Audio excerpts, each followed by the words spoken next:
আসসালামু আলাইকুম। তো আমি চলে এসেছি মলে। তো মলে আমি নিচে গাড়ি পার্কিং করেছি, এলো পার্কিংয়ের জায়গা। তো আমি এখন লিফটে উঠছি। এ হলো লিফট সৌদি আরব মলের।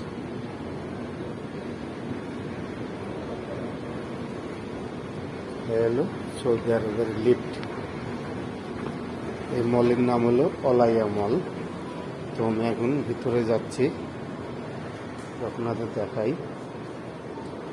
তো মলটা কত সুন্দর। যদি আমার ভিডিওটা একটু লম্বা হয়ে যাবে তো কিছু মনে করবেন না। তো আপনাদের দেখাই। আবার আমাকে উপরে উঠতে হবে লিফট দিয়ে। এ হলো দ্বিতীয় লিফট।